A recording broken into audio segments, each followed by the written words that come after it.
Welcome back, everyone.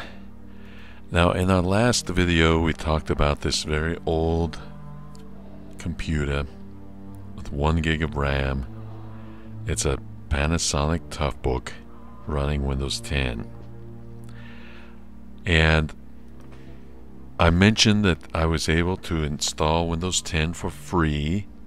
All I had to have was a Windows 7 or Windows 8 key, and then it would automatically register Windows 10 for me.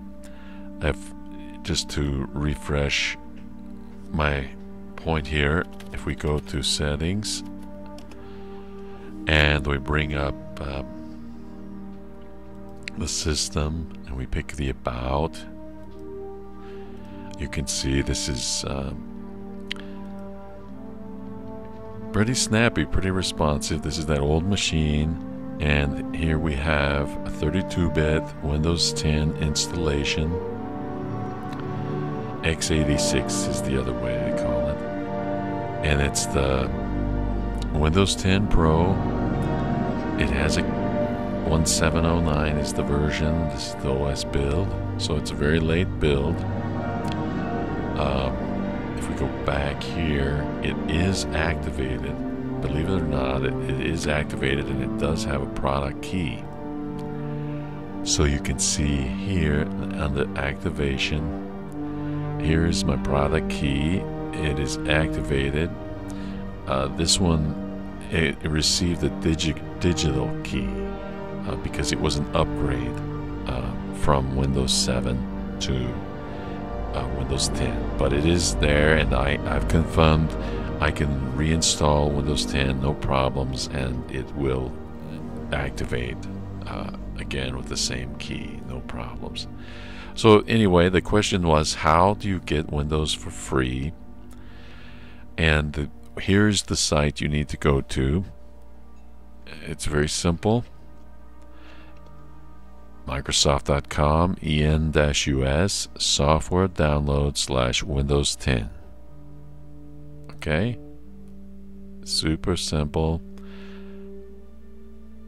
Software download Windows 10, and I'll try and remember to put this link into the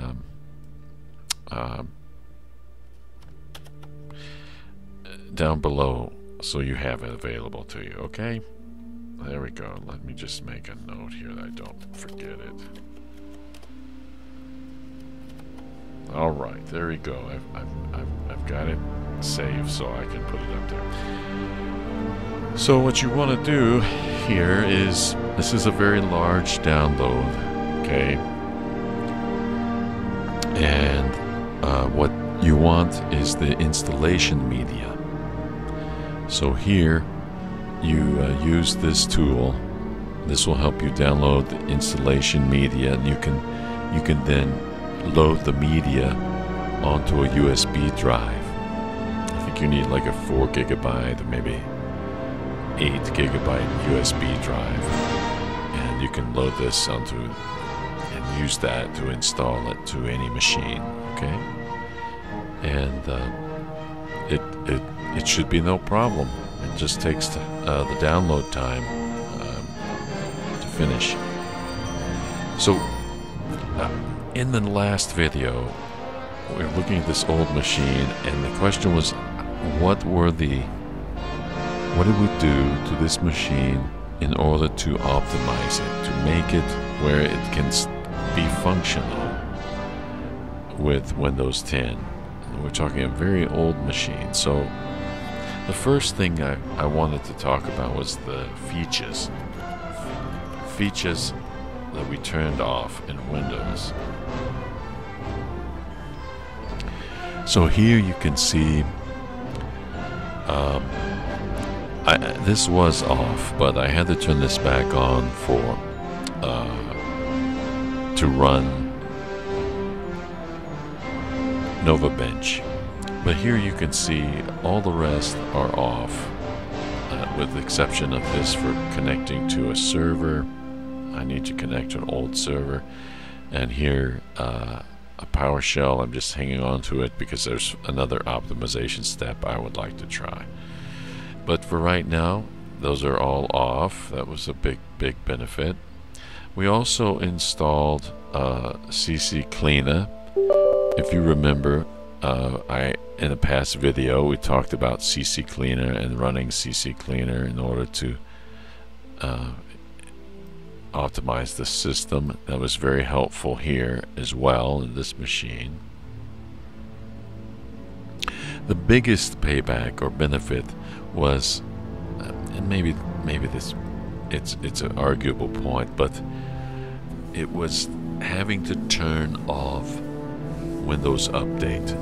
Now, we talked about this earlier, and you can turn off Windows Update by going to Services. Okay, and you'll need to run this as an administrator if you're not the administrator. Okay, but I am the administrator right now on this account. So here we bring up the Services, and you turn off Windows Update by hopping down here to the bottom where Windows Update is, and here it is.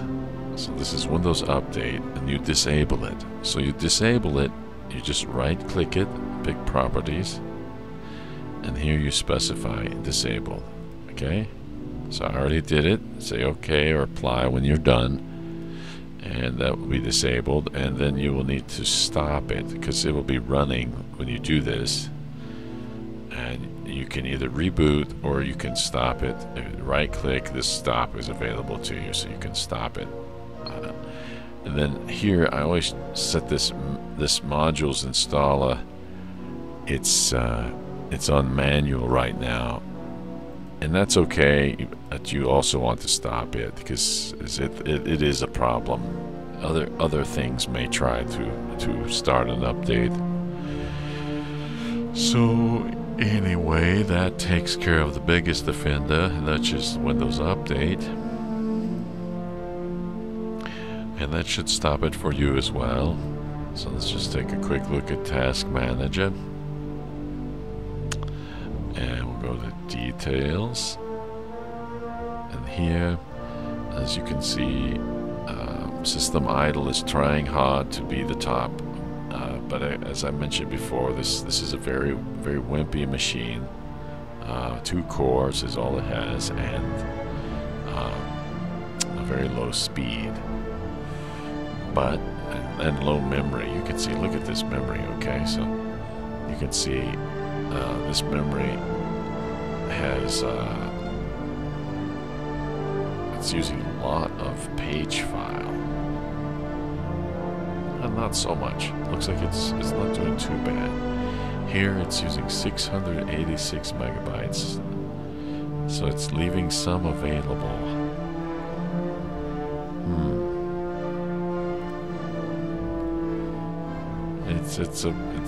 It's weak. It's a weak machine, but it's okay. It's still functional for the purpose it serves. So, like uploading videos to YouTube, like this one, you know, those are exciting. Okay, what else have we done to optimize this? Well, I'm going to show you a little bit extra here. If you go to Schedule Tasks,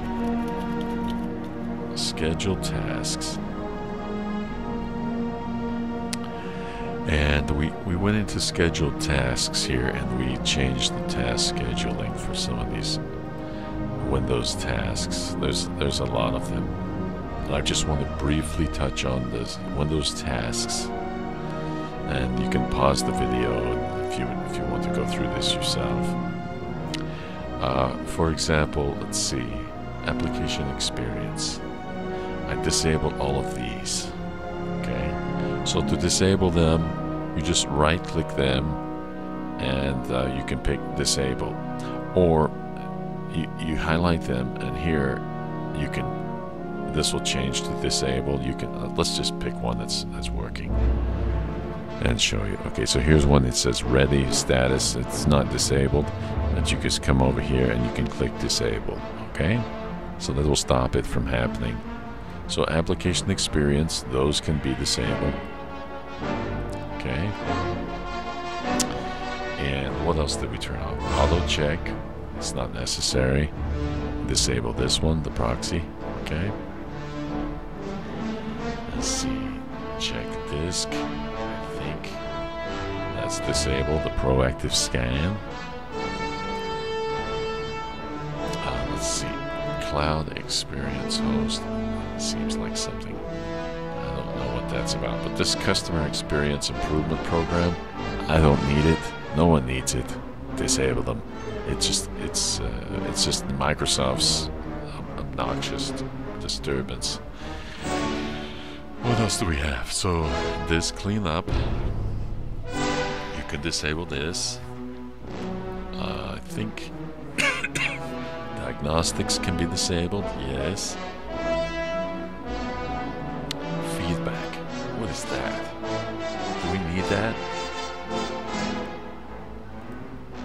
I don't see anything in feedback. I am tempted to disable these, but I haven't touched them yet, so I'm not going to. I have to test it before I tell you more. Enterprise management. What is this? Nothing. There's nothing there. So some of these, if you right-click, you can delete the folders if there's nothing there. But for now, it's okay to leave it for if it does nothing, no effect. Maintenance, what do we have here? So I left it alone. I don't know why it's necessary. I just want to touch the things that... The memory diagnostics, I have those turned off. So that's something else available.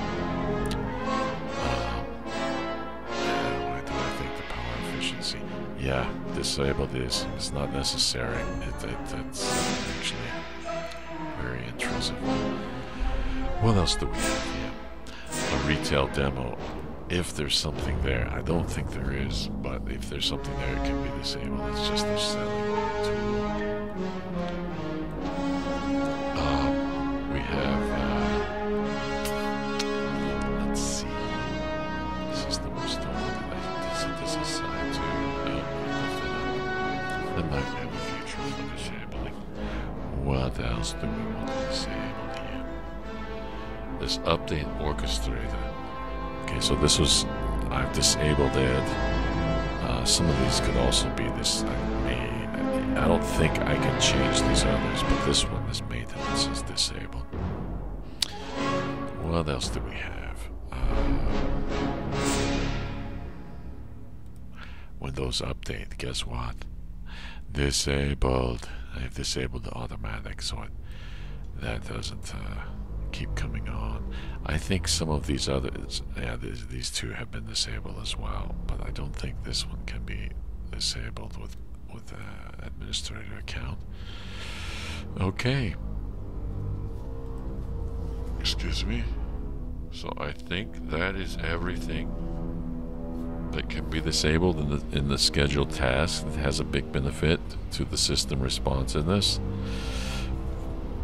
And we briefly looked at the services.